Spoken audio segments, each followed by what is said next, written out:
आप सभी का एक बार फिर से आपके अपने परिवार स्टडी 58 में स्वागत है। और आज के वीडियो के अंदर हम एनसीईआरटी और राजस्थान बोर्ड कक्षा 12 इतिहास विषय की दूसरी पुस्तक यानी भारतीय इतिहास के कुछ विषय जो भाग संख्या 2 है उसको प्रारंभ करेंगे। भाग संख्या 1 के अंदर अध्याय संख्या 1 से 4 का संपूर्ण सॉल्यूशन मैंने वीडियो के माध्यम से अपलोड कर दिया, तो उसे आपने नहीं देखा तो प्लेलिस्ट में जाकर देख लीजिए, जिसका लिंक भी आपको आई बटन के अंदर आपको प्राप्त हो जाएगा। वहां से आप उस लिंक पर जाकर के अपना अध्ययन अच्छी तरीके से सुचारू रूप से कर सकते हो। और राजस्थान बोर्ड ने जो पाठ्यक्रम 30% कम कर दिया उससे संबंधित वीडियो नहीं देखा तो इतिहास विषय का मैंने आपको वीडियो अलग से अपलोड कर दिया है, चैनल पर जाकर के उसे देख ले, ताकि कौन कौन से अध्याय आपको पढ़ने हैं उसके बारे में आपको अच्छी तरीके से जानकारी हो जाएगी।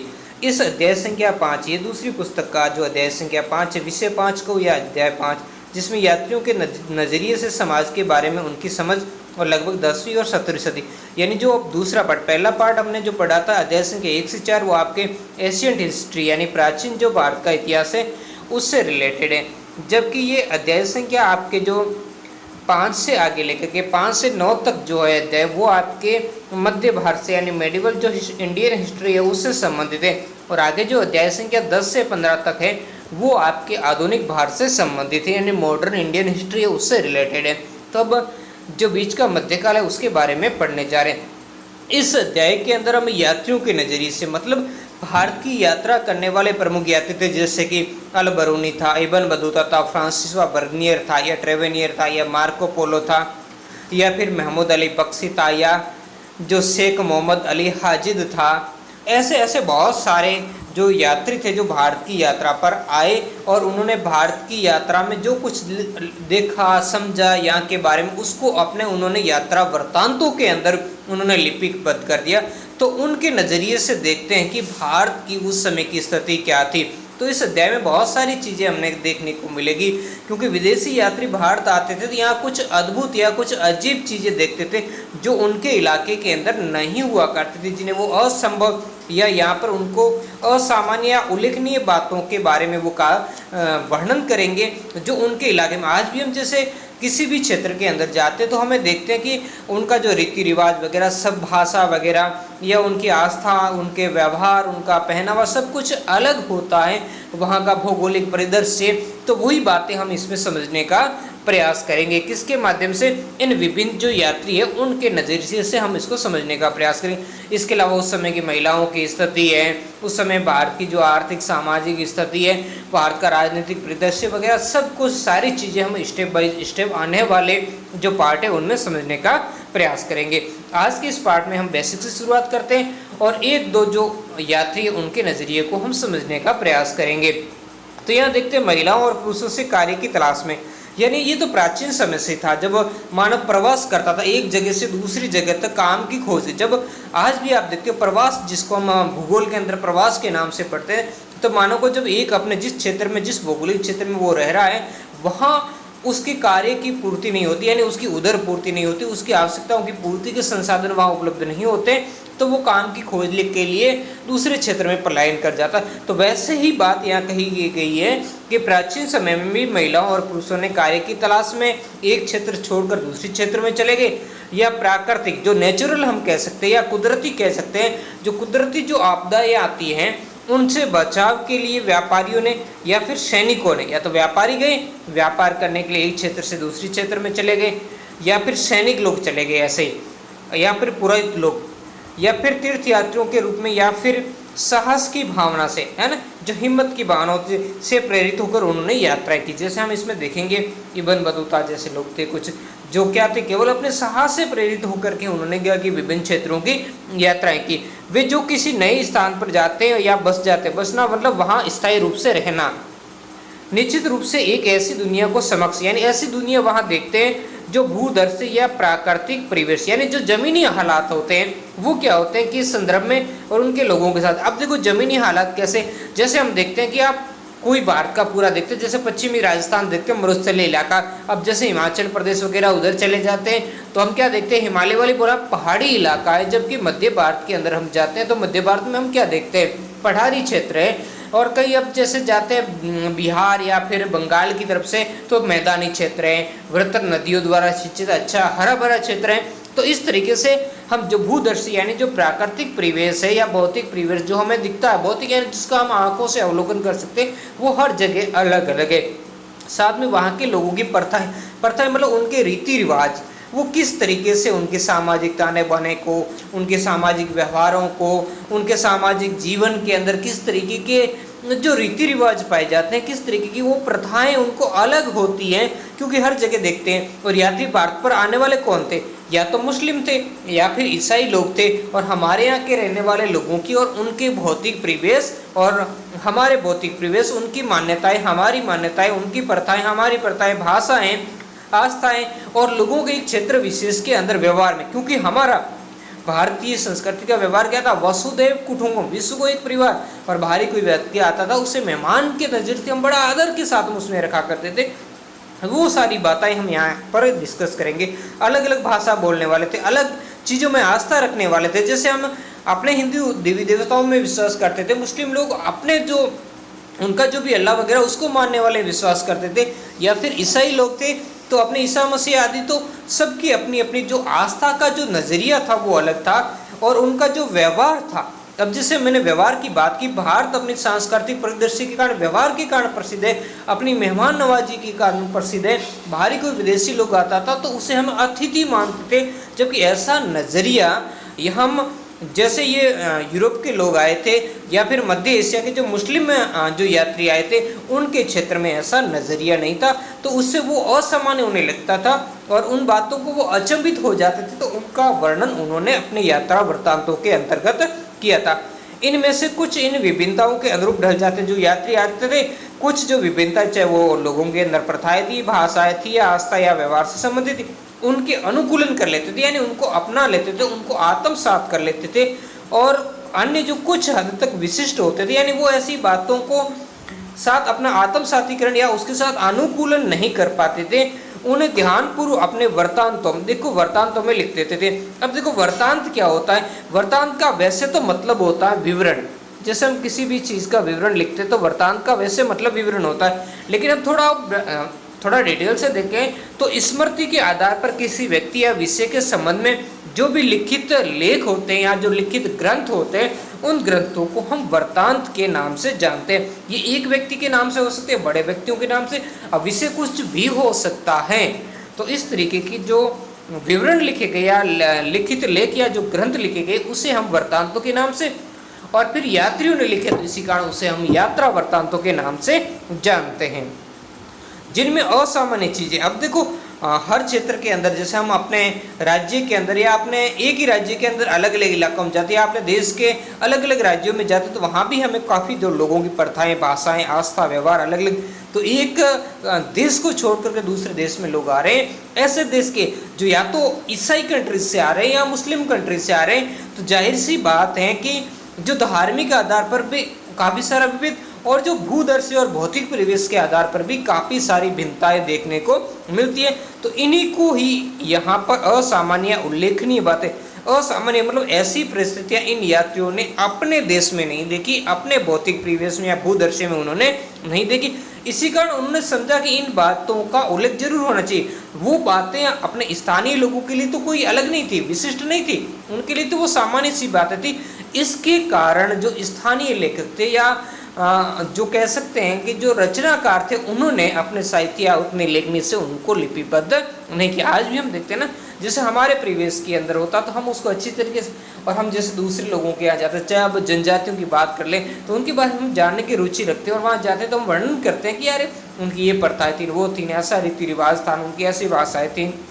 तो वैसे ही नज़रिया आपको इन यात्रियों के बारे में समझना है, तो उनको उन्होंने अधिक महत्व दिया था।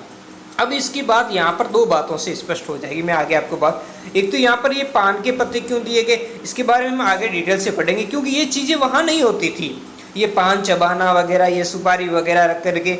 और एक ये जो नारियल वहाँ पर, इन्हें हम कुछ यहाँ पर जो उदाहरण दिए उनके माध्यम से समझेंगे। जैसे पान के पत्ते हैं जो उस क्षेत्र में नहीं होते थे। इसके अलावा जो नारियल है, नारियल को उन्होंने मानव मस्तिष्क के बराबर बताया। यहाँ पर वैसे दिया भी गया है जिसको आप पढ़ सकते हो कि नारियल, कई यात्रियों ने नारियल और पान जैसी चीज़ों को असामान्य माना।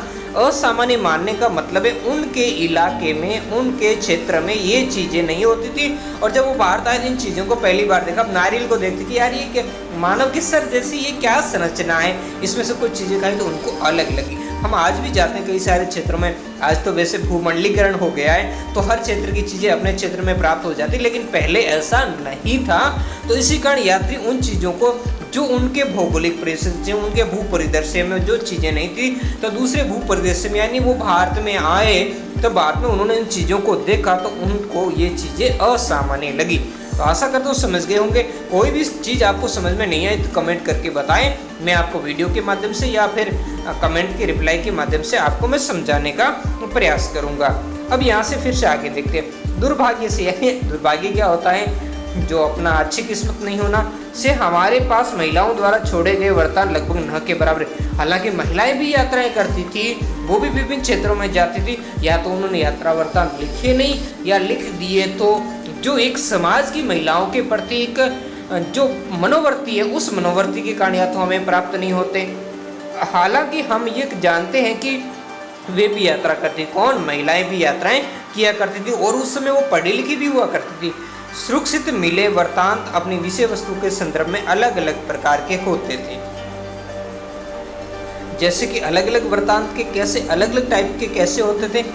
कुछ दरबार की गतिविधियों से संबंधित होगी, क्योंकि अधिकतर जैसे यात्री आएंगे दरबार में जाएंगे, जैसे इब्न बतूता जैसा मोहम्मद बिन तुगलक के दरबार के अंदर गया था, तो ऐसे तो कुछ इसके दरबार से, यानी और ऐसे बहुत सारे जैसे अतिकिन वगैरह जैसे विजयनगर साम्राज्य में जाने वाले, तो उन्होंने विजयनगर के दरबार का वर्णन किया।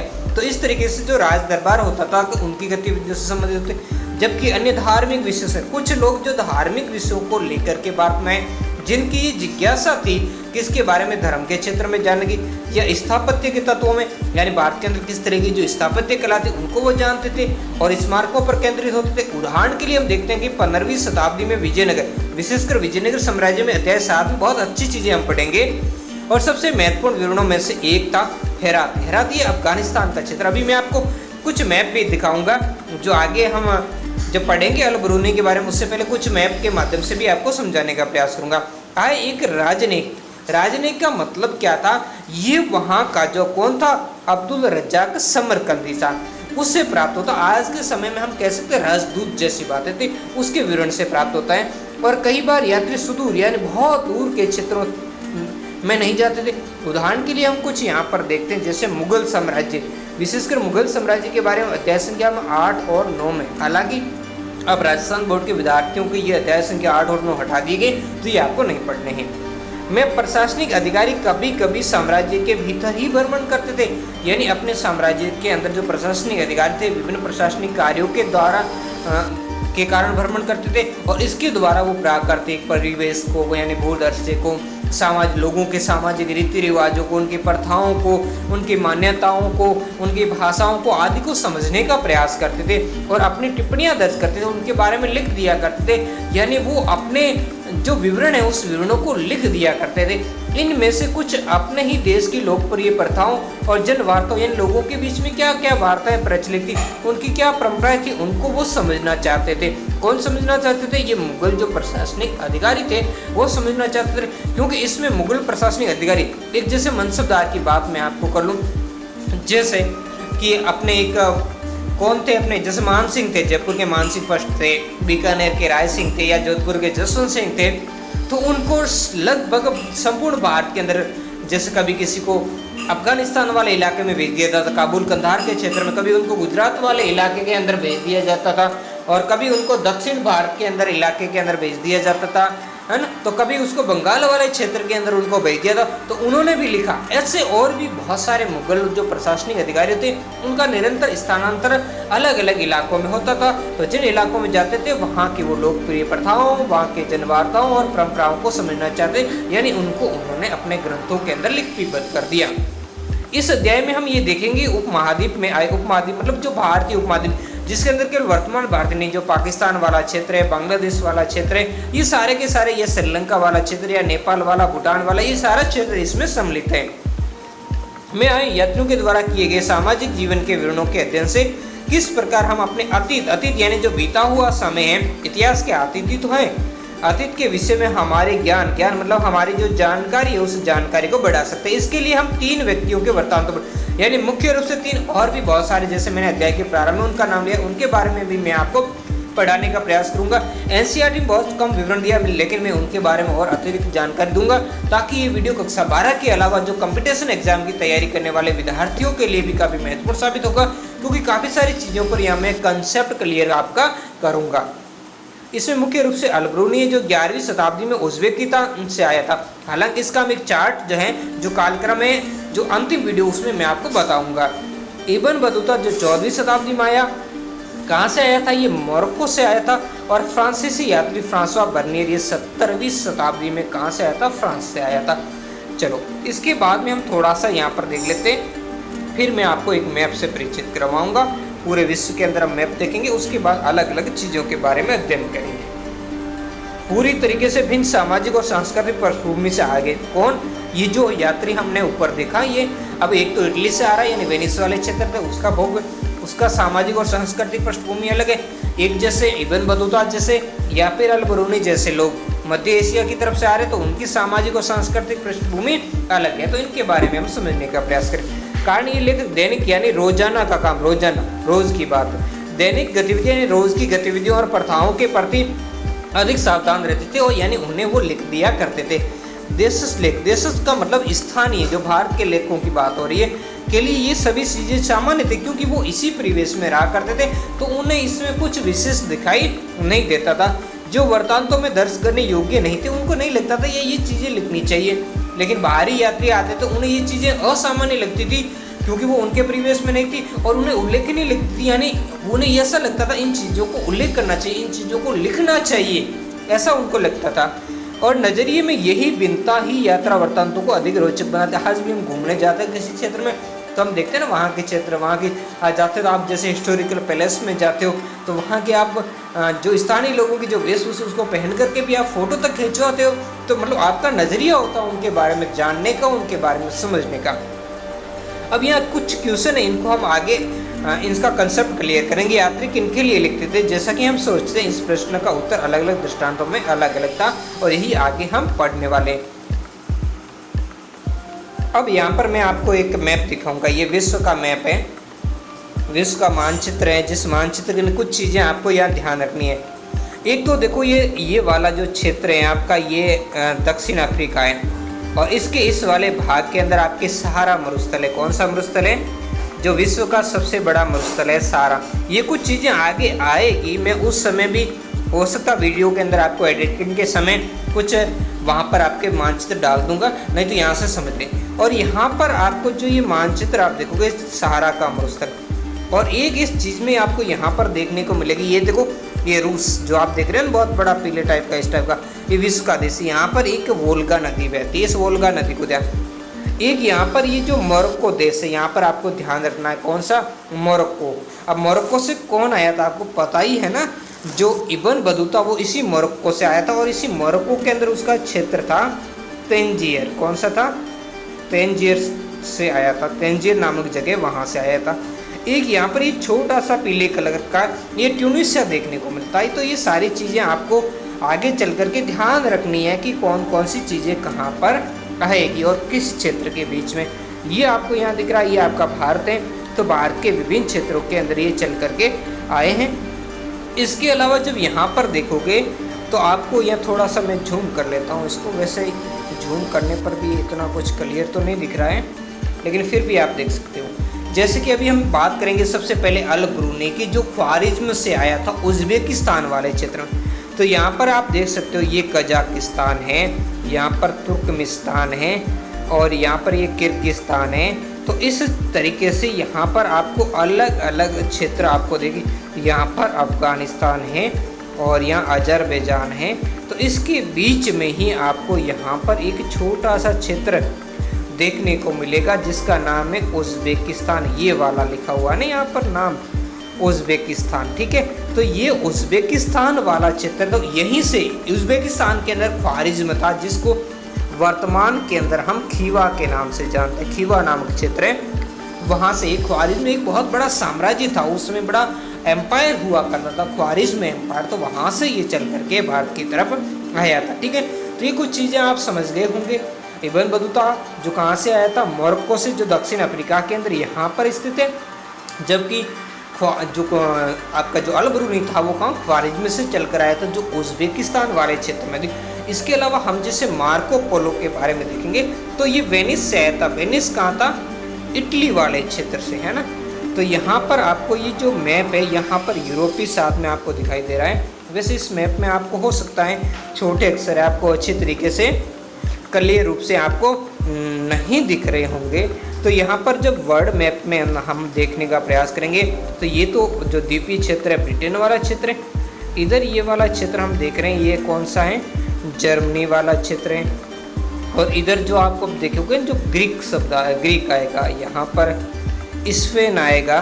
तो इस तरीके से ये अलग अलग क्षेत्र है। अब इसके बीच के अंदर हमें कौन सा क्षेत्र देखना है, हमें तो ऐसा इटली देखना है। तो ये वाला जो नंबरिंग वाला क्षेत्र है ना, यहीं पर आपका कौन सा था, इटली। और यहाँ पर जो वेनिस था, वेनिस से चल करके ये भारत आया था। तो जाहिर सी बात है उस समय भारत आने के दो रास्ते थे। एक तो आपको यहाँ से जो ये दिख रहा है ना, ये लाल सागर वाला क्षेत्र है, तो यहाँ से होके ये जो बीच में मिस्र वाला इलाका है, और इससे आगे ये जो भूमध्य सागर है, तो इस रास्ते से होकर आते थे। या फिर जो इधर वाला इलाका, ये जो फारस की खाड़ी वाला, यहाँ भी पहले स्थल फिर जल मार्ग से होकर यात्री आते थे। या फिर जो भारत का इधर वाला क्षेत्र, जहाँ से कौन आया था, ये अल बरूनी आया था, जो ये अफगानिस्तान वाले क्षेत्र से होते हुए पामीर के पठार वगैरह इस क्षेत्र से होकर के भारत वाले। तो ये कुछ क्षेत्र से जहाँ से होकर के भारत में विभिन्न प्रकार के विदेशी यात्री आए थे। अब मैं आपको जो अफ्रीका का जो मानचित्र है उसको थोड़ा मैं यहाँ से झूम कर लेता हूँ। उस अफ्रीका के मानचित्र के अंदर हम यहाँ से देखेंगे, ये आपके मोरक्को है, आप जो देख रहे हो ना यहाँ पर बड़ा सा।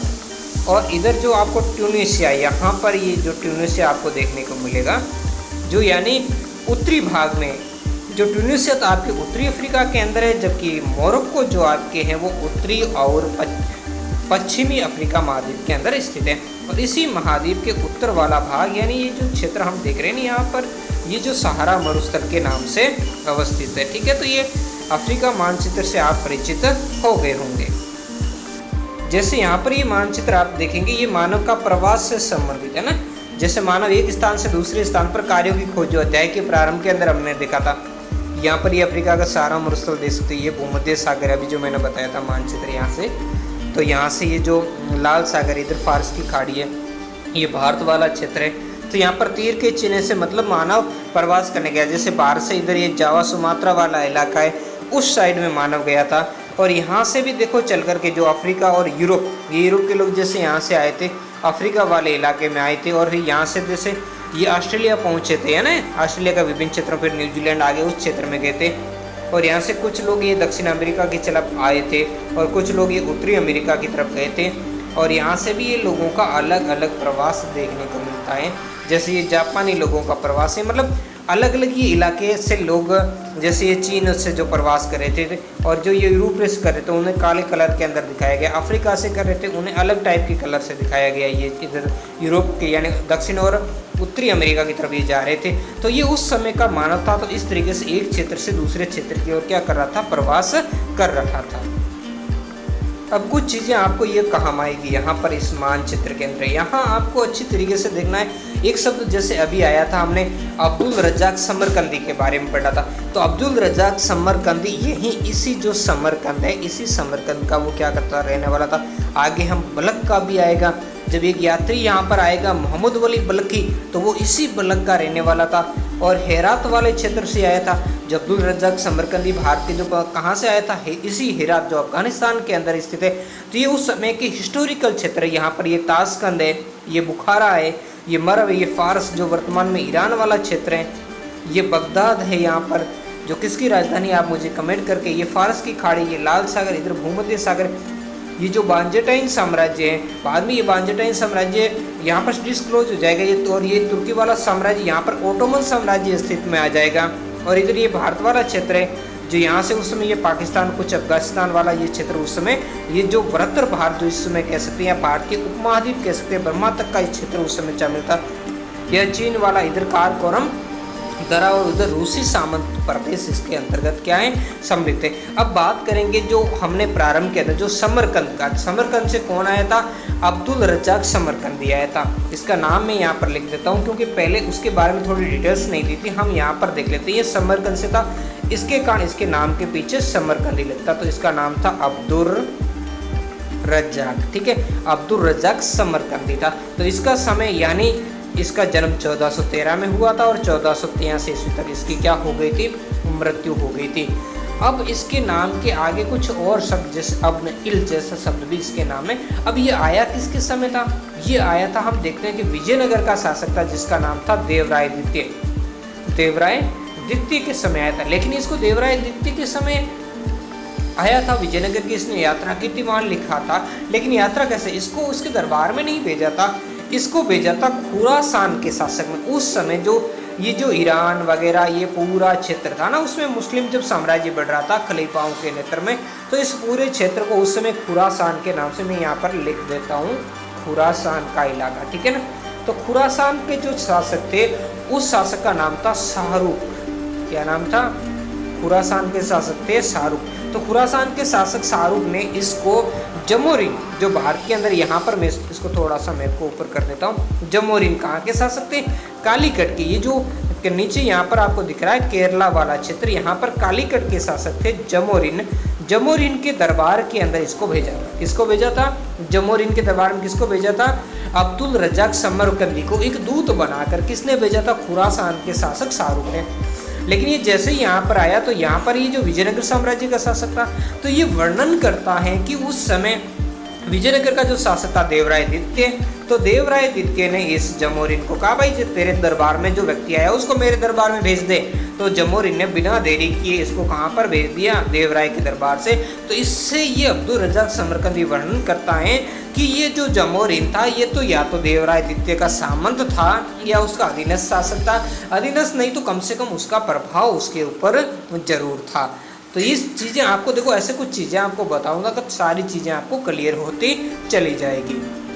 इसके अलावा एक ये भी मानचित्र आप देख लीजिए, वैसे मैंने उसमें समझा दिया, यहाँ थोड़ा सा आपको, जैसे ये अफ्रीका वाला सारा मरुस्थल है, इधर ये नील नदी, वो लाल सागर, इधर जो फिलिस्तीन सीरिया दमिश्क वाला इलाका ये भूमध्य सागर हो गया आपके, ये दजला फरात वाली जो नदियाँ हो गई, और इधर फारस की खाड़ी, इधर ये जो मक्का, इधर मदीना, ये अरब। क्योंकि हम जब देखेंगे इसके अंदर वर्णन आएगा कि मक्का कहाँ है, ये जो मुसलमानों का पवित्र तीर्थ स्थल है, जो जहाँ के मुसलमान को ऐसा कहा जाता है, इनकी मान्यता है कि उनके जीवन काल में वहाँ पर एक बार तो यात्रा कम से कम करनी चाहिए। और फारस किसको कहा जाता है, ईरान को ही कहा जाता है। ये आर्मेनिया भी हमें पढ़ने को मिलेगा, इधर अफगानिस्तान, ये समरकंद और बुखारा वाला क्षेत्र, इधर सिंधु नदी वाला ये भारतीय क्षेत्र। अब वापस हम लौटते हैं पुस्तक की तरफ। अब हम अल ब्रूनी को पढ़ने से पहले आखिर उसका भारत आने का उद्देश्य क्या था, उसका मोटिव क्या था, उसको हम देख लेते हैं यहाँ पर, जिसको खुद अल ब्रूनी उल्लेख करता है। क्या करता है, अल ब्रूनी कहता है कि उन लोगों के लिए शायद जो उनसे हिंदू हो, अब हिंदू कौन है क्या कहेंगे उसको भी हम आगे देखेंगे, धार्मिक विषयों पर चर्चा करना चाहते थे। वो कहते थे उनके शायक जो उनसे क्या करना चाहते थे, वो अल ब्रूनी इसलिए आता है, उनके शायक जो किससे चर्चा करना चाहते थे, हिंदुओं के धार्मिक विषयों पर चर्चा करना चाहते थे, और ऐसे लोगों के लिए एक सूचना का संग्रह करना चाहते थे जो उनके साथ संबंध होना चाहते थे। यानी इसको जो अल ब्रूनी था, अब अल ब्रूनी कौन था उसके बारे में भी हम जानकारी अभी थोड़ी देर बाद में मैं आपको दूंगा। यानी अल ब्रूनी को जो ख्वारिज्म के शासक थे, ख्वारिज्म के जो शाह थे, उस शाह ने उनको भारत भेजा था, किस लिए, धार्मिक विषयों पर चर्चा करने के लिए। यानी धार्मिक विषयों पर चर्चा कौन करना चाहते थे, जो ख्वारिज्म के शासक थे वो करना चाहते थे। इसी कारण हिंदू धर्म से संबंधित जो विषय थे उसकी डिटेल लाने के लिए इसको भेजा था। उनकी जो सूचनाएं थी उन सूचनाओं को संग्रह मतलब उसको एकत्रित करने के लिए भेजा था, ताकि वो संबंधित कर सकते हैं। यानी जो फारस वाले लोग हैं वो इनके ख्वारिज्म के लोग के उनको भारत के साथ में उनको संबंध कर सकते। और दूसरा उनका मोटिव था, हर लोग आए थे तो भारत की जो समृद्धि के लिए प्रसिद्ध थे कि भारत उसमें सोने की चिड़िया कहलाता था, तो उसके से वो एक आर्थिक लाभ भी प्राप्त करना चाहते थे और राजनीतिक अपना इस क्षेत्र में वो प्रभाव भी बढ़ाना चाहते थे। काफ़ी सारा इसी मोटिव को लेकर के अल ब्रूनी को भारत की तरफ भेजा गया था। अब यहाँ पर अल ब्रूनी, उनकी किताब है अल ब्रूनी की, क्या है किताब का नाम, क्या है, तारीख उल हिंद है। क्या नाम है, तारीख उल हिंद। या इसको हम अलग नाम से भी जानते हैं, जिसका मैं यहाँ पर नाम लिख देता हूँ, तहकीक-ए-हिंद। क्या नाम है?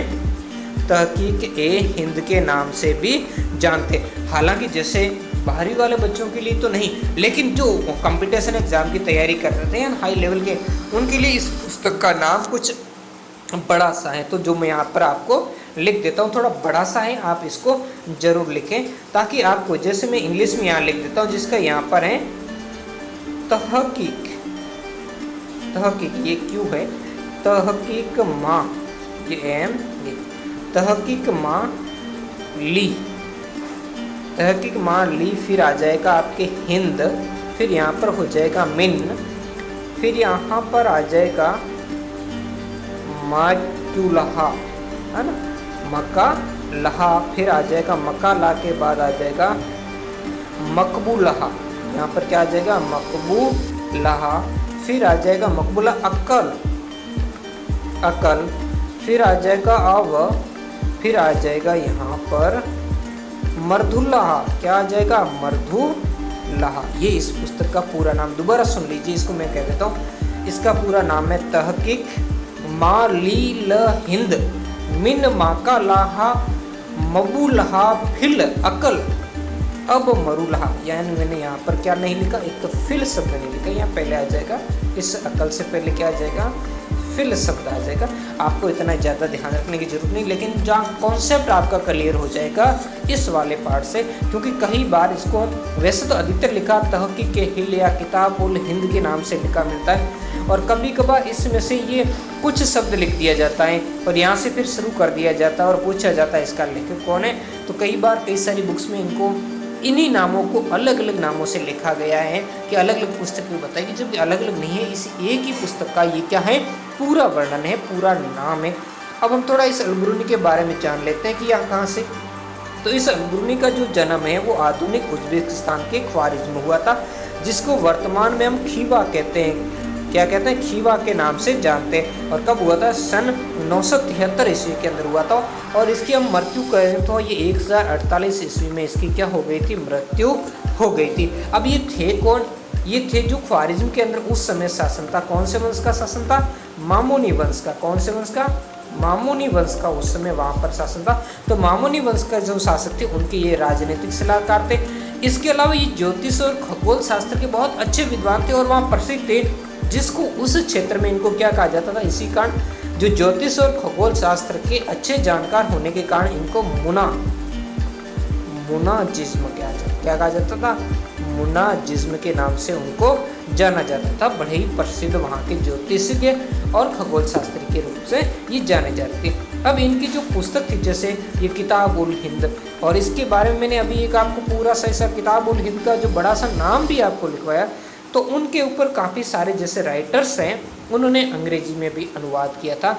उसमें से एक व्यक्ति है जिनका नाम है, यहाँ पर मैं लिख देता हूँ, एडवर्ड। क्या नाम है उनका, एडवर्ड,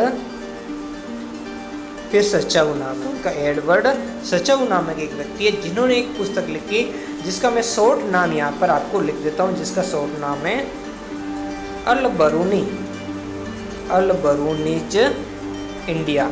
वैसे इसका पूरा नाम बहुत बड़ा है, अल-बिरूनीज इंडिया। तो पूरा नाम इसका क्या, Alberuni's India and account of the religions, philosophy, literature, geography, astronomy, laws and astronomy of India about 1030 ईस्वी।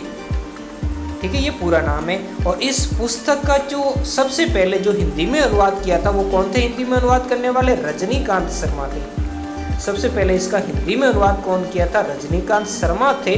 उन्होंने इस पुस्तक का जो एडवर्ड साउस ने लिखी उस पुस्तक का हिंदी में अनुवाद किया था। चलो ठीक है, अब हम देखते हैं यहाँ से आगे इसको पढ़ने का प्रयास करते हैं। तो उन्होंने ख्वारिज़्म शिक्षा का उस समय एक बड़ा ही महत्वपूर्ण का, क्यों ख्वारिज़्म एक बड़ा साम्राज्य था और पूरे मध्य एशिया का उस समय केंद्र था। और अल-बिरूनी ने उस समय उपलब्ध सबसे अच्छी शिक्षा प्राप्त की। वो अच्छे परिवार से था, राज परिवार से भी संबंधित था, उसका अच्छी शिक्षा मिली और वो कई भाषाओं का ज्ञाता था। ये क्वेश्चन पूछा गया है कौन सी, जैसे सीरियाई, फारसी, हिब्रू और संस्कृत। लेकिन एक बार है तो वो कौन सी भाषा का जानकार नहीं था, तो वो यूनानी भाषा का जानकार नहीं था। कौन सी भाषा का, यूनानी भाषा का वो जानकार नहीं था। पर फिर भी वो प्लेटो जो यूनानी दार्शनिक थे और अन्य यूनानी दार्शनिक जैसे सुकरात वगैरह थे, उनके कार्यों से पूरी तरीके से परिचित था। भाई कैसे हो सकता है जब यूनानी भाषा नहीं वो लिखे यूनानी, लेकिन उसका यहाँ पर दिया गया है कि उसने अरबी अनुवाद के माध्यम से पढ़ा, यानी जो प्लेटो आदि जो यूनानी दार्शनिक थे उनकी पुस्तकों का जो अरबी अनुवाद हुआ था उनके बारे में उन्होंने उनके बारे में जानना था। सन 1017 में ख्वारिज़म पर आक्रमण के पश्चात सुल्तान महमूद ये महमूद गजनवी यहाँ के कई विद्वान और कवियों को अपने साथ अपनी राजधानी गजनी में ले आया। वहाँ पर अफगानिस्तान वाले क्षेत्र में उनकी राजधानी थी गजनी, वहाँ पर ले आया और वहाँ पर उन कवियों में से एक कौन था, अल बिरूनी था, और वो बंधक के रूप में गजनी आया था, यानी उसे बंधक बनाकर उसको कैद करके गजनी लाया। पर धीरे धीरे उन्हें ये शहर पसंद आने लगा, कौन सा, गजनी शहर, और 70 वर्ष की आयु में अपनी मृत्यु तक उसने अपना बाकी जीवन यहाँ पर, यानी मृत्यु उसकी कहाँ पर हुई थी, गजनी के अंदर हुई थी। और कब हुई थी मृत्यु, 1048 ईस्वी के अंदर उसकी मृत्यु हुई थी। गजनी में ही अल बिरूनी की भारत के प्रति रुचि विकसित हुई और ये कोई असामान्य बात नहीं थी, क्योंकि भारत के साथ में उसका संबंध था। और महमूद गजनवी उस समय भारतीय क्षेत्रों में लगभग महमूद गजनवी ने भारत पर कितनी बार किया था, 17 बार आक्रमण किया था, जिसमें सोमनाथ मंदिर का आक्रमण उसका बड़ा ही प्रसिद्ध था। आपको अगर उसकी डेट्स पता है तो आप कमेंट बॉक्स में मुझे लिख करके बताइए कि महमूद जो गजनवी है उसने सोमनाथ मंदिर को कब लूटा था, उस लूट के बारे में आपको बताना है। अब यहाँ पर आगे देखिए, 8वीं शताब्दी से ही संस्कृत में रचित खगोल विज्ञान, गणित, शिक्षा संबंधी कार्यों का अरबी भाषा में क्या होने लगा, अनुवाद। यानी ये वो चरण था जब देखो सारी शिक्षा, सारे ग्रंथ भारत के अंदर लिखे गए, तो अरबी लोगों ने भारतीय ग्रंथों को अपनी भाषा में अनुवाद किया और वो जान रहे थे। इधर भारतीय भाषाओं का किया, उधर यूनानी भाषाओं को अपनी भाषा में अनुवाद किया, यानी ज्ञान का आदान प्रदान हुआ। और फिर उसने भारतीय ज्ञान को यूनान तक पहुंचा दिया, यूनान से वो फिर यूरोप के अंदर फैल गया। पंजाब के अंदर गजनवी साम्राज्य का हिस्सा बन जाने के बाद स्थानीय लोगों से हुए संपर्क, यानी जो मुस्लिम लोग थे उनका पंजाब के स्थानीय, पंजाब जो पाकिस्तान वाला क्षेत्र उसकी बात हो रही है, तो उस वाले क्षेत्र से लोगों के आपसी संपर्क हुआ, जिससे आपसी विश्वास और समझ का वातावरण बनाने में मदद की। अल बिरूनी ने ब्राह्मणों, पुरोहितों तथा आदि विद्वानों के साथ में कई वर्ष बिताए, उनसे उन्होंने संस्कृत सीखी, उनको धर्म के बारे में उनके मर्म को समझा और संस्कार, धर्म, दर्शन का ज्ञान प्राप्त किया। यानी भारत आए, उन्होंने देखा कि भारत के अंदर अधिकतर जो भारत को जानना तो वहाँ के ग्रंथ संस्कृत भाषा में, तो उन्होंने संस्कृत भाषा को सीखा। फिर भारतीय धर्म और दर्शन को इन ब्राह्मण पुरोहितों से समझा और इसको समझने के बाद ही उन्होंने किताब उल हिंद के अंदर लिखा, यानी एक प्रमाणिक ग्रंथ लिखने का प्रयास अल बिरूनी द्वारा किया गया। और उसका मोटिव क्या था, वो भारत के हिंदू धर्म के बारे में जानना चाहता था और इसी उद्देश्य से उसको ख्वारिज़्म के शासक ने उसको भारत भेजा था। तो इसी कारण उसको भारत के धर्म और दर्शन को तभी समझ सकता जब वो संस्कृत भाषा का अध्ययन करेगा। और उस समय के जो धार्मिक जो मुखिया थे कौन थे, ब्राह्मण और पुरोहित लोग हुआ करते थे, तो उनसे ही संपर्क इनको स्थापित करना पड़ता था। हालांकि उसका यात्रा जो कार्यक्रम है वो स्पष्ट नहीं है, फिर भी प्रतीत होता है कि उसने पंजाब और उत्तर भारत के कई हिस्सों की क्या की थी, यात्राएं की थी। उसके लिखने के समय यात्रा वृत्तांत अरबी साहित्य का एक मान्य, यानी उसके आपको पूछे किताबों ने किस भाषा में, तो अरबी भाषा में ही लिखी गई। ये वृत्तांत पश्चिम में सहारा रेगिस्तान जो पूर्व में मानचित्र में आपको बता चुका हूँ, से लेकर के उत्तर में वोल्गा, सहारा रेगिस्तान कहाँ पर आया हुआ है, ये अफ्रीका महाद्वीप के अंदर आया हुआ। और वोल्गा नदी ये कहाँ पर आई हुई है, ये रूस के अंदर आई तक फैले क्षेत्र से संबंधित है। इसलिए हालांकि अब हम आगे देखेंगे, यहाँ पर एक कुछ क्षेत्र यहाँ पर छूट रहा है, उसको पहले देखेंगे, फिर हम आगे बढ़ने का प्रयास करेंगे और पीछे भी हम देख लेते हैं कोई चीज़ें हमसे छूट न जाए। यहाँ पर हम देखते हैं कि ग्रंथों का अनुवाद, अब जो ग्रंथों का अनुवाद, विचारों का आदान प्रदान। अब जब देखो ये क्या, हम जब एक ही भाषा में ग्रंथ होगा, जिस भाषा को हम जानते नहीं, आज जैसे हम दक्षिण भारत के अंदर जाते, कन्नड़ भाषा से हम परिचित नहीं है, हमें हिंदी आती है, तो वहाँ के ग्रंथों का अगर हिंदी में अनुवाद, हम उनके विचारों को जान सकते हैं, और हमारे हिंदी ग्रंथों का उनकी भाषा में अनुवाद होगा तो वो हमारे विचारों के बारे में। तो ऐसा ही ग्रंथों का जितनी भाषाओं में ज़्यादा अनुवाद होगा उतने ही विचारों का ज़्यादा आदान प्रदान होगा और विश्वास की उतनी ही ज़्यादा बहाली होगी। कई भाषाओं में दक्षता यानी उसमें कौशल हासिल करने के कारण अल बिरूनी भाषाओं की तुलना और ग्रंथों का अनुवाद करने में सक्षम यानी उसके योग्य हो गया था। और उसने कई संस्कृत कृतियों जिसमें पंतजलि का व्याकरण ग्रंथ जो पंतजलि ने महाभाष्य लिखा था, उस महाभाष्य ग्रंथ भी शामिल है और उसका अनुवाद किसमें किया था, अरबी भाषा में। और अपने ब्राह्मण मित्रों के लिए उसने यूक्लिड जो यूनानी एक गणितज्ञ थे उनके कार्यों का संस्कृत में, यूक्लिड ने जो आपने कक्षा 10वीं के अंदर और 9th के अंदर भी जो यूक्लिड का जो प्रमेय है उस प्रमेय को आपने समझने का प्रयास किया होगा। जो यूक्लिड एल्गोरिथम है उस एल्गोरिथम को भी आपने जानने का प्रयास किया होगा। तो उसका इसने अपने ब्राह्मण मित्रों के लिए क्या किया था, संस्कृत भाषा में अनुवाद किया था। इस तरीके से जो विश्व के अंदर या कह सकते हैं यूनान, अरबी और भारतीय जो ज्ञान था उसका आदान प्रदान हुआ, उन विचारों का क्या हुआ, आदान प्रदान हुआ। ठीक है, इसलिए हालांकि से हम यहाँ पर आगे देखेंगे। अब यहाँ पर कुछ चीज़ है, ये उस चीज़ को हम यहाँ पर थोड़ा सा मैं छूट गया था तो उसको यहाँ पर हम देखने का प्रयास करेंगे। कोई चीज़ें ऐसी नहीं हो जाए, कुछ महत्वपूर्ण चीज़ें हैं तो वहाँ पर हमसे छूट न जाए। तो ऐसा कोई शब्द यहाँ पर मुझे देखने को नहीं मिल रहा है जो शायद मेरे से छूट गया हो। चलो फिर हम आगे बढ़ने का प्रयास करेंगे। ऐसी कोई चीज़ें हो तो आप मुझे कमेंट करके भी आप बता सकते हो, कोई चीज़ ऐसी छूट जाए तो मैं आपको उसके बारे में भी समझाने का प्रयास करूंगा। तो 1500 ईस्वी में पहले भारत में अल ब्रूनी को कुछ ही लोगों ने पढ़ा होगा और भारत से बाहर अन्य लोग संभवतः ऐसा कर चुके थे। यानी क्या था, 1500 ईस्वी से पहले भारत में अल ब्रूनी को काफ़ी कम मात्रा में लोगों ने पढ़ा था, लेकिन भारत के बाहर के लोग थे उन्होंने उसके बारे में ज़्यादा पढ़ा था। तो इसका कारण क्या था, जो हमारा जो वैचारिक आदान प्रदान था वो ज़्यादा नहीं हुआ था और हम एक थोड़ी हमारे अंदर काफ़ी सारी चीज़ें थी जिससे हम दूसरों के बारे में जानने की कोशिश हमने कम की थी, तो उसी से ही ये रिलेटेड संबंधित है। अब देखते हैं उनकी किताब उल हिंद के बारे में जानने का प्रयास करेंगे। तो अरबी में लिखी गई अल ब्रूनी की जो करती किताब उल हिंद की भाषा सरल और स्पष्ट है।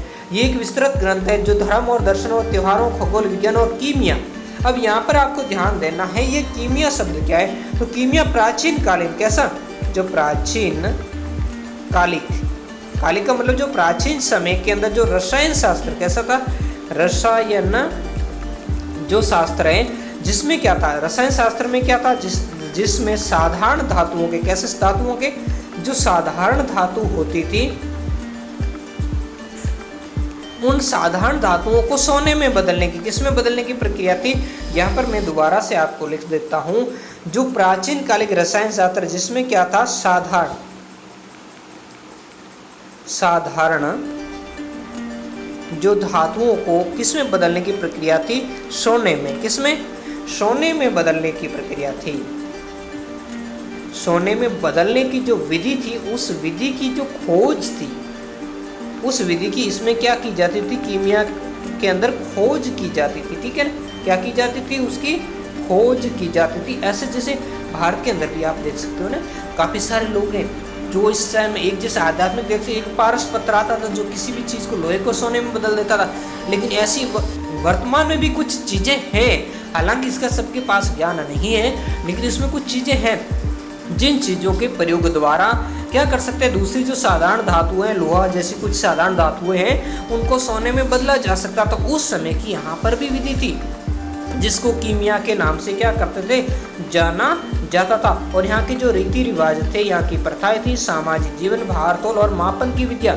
यहाँ पर दिया गया है कि माप तंत्र क्या था, माप तंत्र विज्ञान, मापने के विज्ञान से क्या रखता था, संबंध रखता था। ठीक है, तो ये चीज़ें आप समझ गए होंगे और कोई चीज़ समझ नहीं आती तो तुरंत ही कमेंट कीजिए। माप तंत्र विज्ञान आदि विषयों के आधार पर 80 अध्याय में बड़ी महत्वपूर्ण चीज़ है। किताब उल हिंद में कुल कितने अध्याय, दो चीज़ें आपको ध्यान रखनी कंपटीशन एग्जाम की दृष्टि से, एक तो इसमें 80 अध्याय और कौन सी भाषा में लिखी गई, ये अरबी भाषा के अंदर लिखी गई। सामान्यतः, हालांकि हमेशा नहीं, अल ब्रूनी ने प्रत्येक अध्याय में एक विशिष्ट शैली का प्रयोग किया, जिससे आरंभ में एक प्रश्न होता था और फिर संस्कृतिवादी परंपराओं पर आधारित वर्णन होता था। उस प्रश्न का उत्तर देने का प्रयास किया जाता और अंत में अन्य संस्कृतियों के साथ में उसका तुलना की जाती थी। मतलब पहले तो उस सांस्कृतिक परंपराओं का सामान्य वर्णन, फिर दूसरी संस्कृतियों के साथ उसकी तुलना करके उसका तुलनात्मक अध्ययन किया जाता। आज के कुछ विद्वानों का तर्क है कि ये लगभग ज्यामितीय रचना थी। कैसे, यानी उसको जो अल ब्रूनी था उसकी रुचि गणित में ज़्यादा थी, इस कारण उन्होंने जो वर्णन किया था वो अधिकतर ज्यामितीय रचना के अंदर किया, जो उसकी स्पष्टता और पूर्वानुमान के लिए उल्लेखनीय थी। इसका मुख्य कारण अल ब्रूनी को किसका था, गणित की ओर झुकाव था, यानी गणित की तरफ उसका ज़्यादा लगाव था। अल ब्रूनी जिसने लेखन में भी जो अरबी भाषा का प्रयोग किया था और संभवतः अपनी कृतियाँ उपमहाद्वीप, जो भारतीय उपमहाद्वीप वाला क्षेत्र था, जैसे मैंने मानचित्र में भी आपको बताया था कि सीमांत यानी जो सीमाई इलाके उसमें रहने वाले लोगों के लिए लिखी थी। और वो किसमें, वो संस्कृत पाली भाषा जो उसमें, जैसे मौर्य काल में विशिष्ट बौद्ध धर्म से संबंधित थी और प्राकृत जो जैन धर्म के अधिकतर ग्रंथ, इसी में अशोक के अधिकतर अभिलेख जो प्राकृत भाषा में ग्रंथों के अरबी भाषा में अनुवाद और रूपांतर मतलब उसको बदल देना, उसको दूसरी चीज़ों में ढाल देना, रूपांतरण से क्या थे परिचित थे, तथा इसमें दंत कथा यानी जिसका कोई प्रमाणिक आधार नहीं था, जनश्रुति के अंदर जो प्रचलित है, से लेकर के खगोल विज्ञान चिकित्सा संबंधी कृतियां भी शामिल है। पर साथ ही इन ग्रंथों की लेखन सामग्री जो शैली के विषय में उसका दृष्टिकोण आलोचनात्मक था। कैसा था? आलोचनात्मक उसने विवरण किया था, यानी उसका पूर्ण रूप से उन्होंने क्या किया था, उसका विवरण नहीं दिया था और निश्चित रूप से उसमें सुधार वो करना चाहता था। और चीज भी मोटिव देखो, इतिहासकार का मोटिव भी यही रहेगा, जब वो अच्छी तरीके से तभी तो उसका लेखन कर पाएगा, जब वो क्या करेगा, उसका अच्छी तरीके से आलोचनात्मक विवरण करेगा। अब यहाँ पर हिंदू क्या, इस शब्द को यहाँ पर स्पष्ट किया गया और कंपटीशन एग्जाम की दृष्टि से बड़ा महत्वपूर्ण है। हिंदू शब्द लगभग 6ठी-7वीं शताब्दी ईसा पूर्व के अंदर जब महाजनपद काल का समय, उस समय प्रयुक्त होने वाले एक प्राचीन फारसी शब्द है जिसका प्रयोग सिंधु नदी के लिए किया गया था। यानी जो फारस के लोग थे वो पूर्व के क्षेत्र के लिए लिखा, यानी हमारा क्षेत्र अभी जो मानचित्र दिखा है तो उसमें हम देखते हैं जो भारत का क्षेत्र इधर पूर्व में पड़ता है और यूरोपीय क्षेत्र किसमें पड़ता है, पश्चिम में। और ये जो मध्य एशिया वाला क्षेत्र, यहाँ पर जो पश्चिमोत्तर क्षेत्र हम कह सकते हैं, वहां से ये लोग आए। तो पूर्व में भारतीय क्षेत्र को जो किसके पूर्व में था, इस सिंधु नदी के पूर्व वाला जो क्षेत्र था, उसके लिए उन्होंने सिंधु को जो फारसी भाषा में हिंदू कहने लग गए थे, जिसको यहाँ पर सिंधु को ये इंडस कहते हैं। इंडस से ही बाद में इंडिया शब्द निकला था और अरबी लोगों ने इस फारसी शब्द को जारी रखा और इस क्षेत्र को, यानी फारसी क्षेत्र को जो फारस के लोग थे उन्होंने इसको, इस क्षेत्र को सिंधु और सिंधु से जो पूर्व की ओर रहने वाले लोगों को हिंदू का, और इस शब्द को किसने, अरबी लोगों ने भी इसको हिंदू ही कहने लगे और इस क्षेत्र को अल हिंद कह दिया और यहाँ के निवासियों को इन्होंने हिंदी का। और कालांतर में बाद में तुर्क लोग जैसे आए थे भारत के अंदर, जैसे ये जो मोहम्मद गोरी था और बाद में मंगोल लोग जो मुगल आए थे ये भी तुर्क थे, तो उन्होंने सिंधु से पूर्व रहने वाले लोगों को हिंदू कहने लगे। कौन? तुर्क। और इसके निवास क्षेत्र को उन्होंने तुर्की लोगों ने हिंदुस्तान कह दिया और उनकी भाषा को तुर्की लोगों ने हिंदवी कह दिया। वैसे हिंदवी शब्द कहीं कहीं जैसे उर्दू के लिए भी प्रयोग होता है और इसमें कोई भी शब्द लोगों की धार्मिक पहचान का द्योतक नहीं था, ये क्षेत्र की पहचान थी। जो सिंधु नदी के पूर्व का क्षेत्र था उसके लिए ये हिंदू शब्द, हिंदुस्तान, या वहाँ के लोगों को हिंदू कहते थे और वहाँ के लोगों की भाषा को ये हिंदवी कहते थे। लेकिन वर्तमान में ये धर्म के आधार पर हो गए, ये बाद में लोगों द्वारा विकसित की गई धारणा थी। इस शब्द का धार्मिक संदर्भ में प्रयोग बहुत बाद के समय की बात है। जैसे आज हम देखते हैं कि हिंदुस्तान, पाकिस्तान और जैसे कई मुस्लिम लोग होते जो भारत के अंदर रहते हैं तो वो भी ऐसे हिंदू लोग कहने लगे, जबकि भारत के अंदर रहने वाले सारे हिंदू है, चाहे वो किसी सब धर्म संप्रदाय के हो, चाहे हिंदू, बौद्ध, जैन, ईसाई वगैरह कोई भी हो, क्योंकि जो प्रारंभिक जो भारत के अंदर हिंदुस्तान शब्द है वो एक इस क्षेत्र के संदर्भ में प्रयोग हुआ है। यहाँ पर आप एक फोटो देख सकते हो जो किसका है, ये 13वीं शताब्दी की अरबी पांडुलिपि का एक चित्र जिसमें 6ठी शताब्दी ईसा पूर्व एथेंस ये ग्रीक जो यूनान कहते हैं, यूनान के एक नगर राज्य था, यूनान के एथेंस, स्पार्टा जैसे नगर राज्य थे, तो उसके एक राजनेता और कवि सोलोन को विद्यार्थी वो संबोधित करते हुए दिखाया गया। सोलोन और उनके निवासियों के कपड़ों पर ध्यान से आप देखिए, सोलोन बड़े ही अच्छे विद्वान थे, शिक्षक थे, तो वहाँ पर देख रहे हैं इनके कपड़े क्या थे, अरबी लोगों ने बनाए हैं, तो इनके ऊपर अरबी प्रभाव है। यहाँ पर यह दिखाने का प्रयास किया गया है कि किस तरीके से उसमें कला के क्षेत्र में भी उस समय अरबी जो प्रभाव है उस प्रभाव दृष्टिगोचर होता है। तो आज के वीडियो में इतना ही, देखेंगे नेक्स्ट वीडियो में हम इब्न बतूता के बारे में पढ़ने का प्रयास करेंगे। ये पहला पार्ट था, कमेंट करके बताएं कैसा आपको लगा।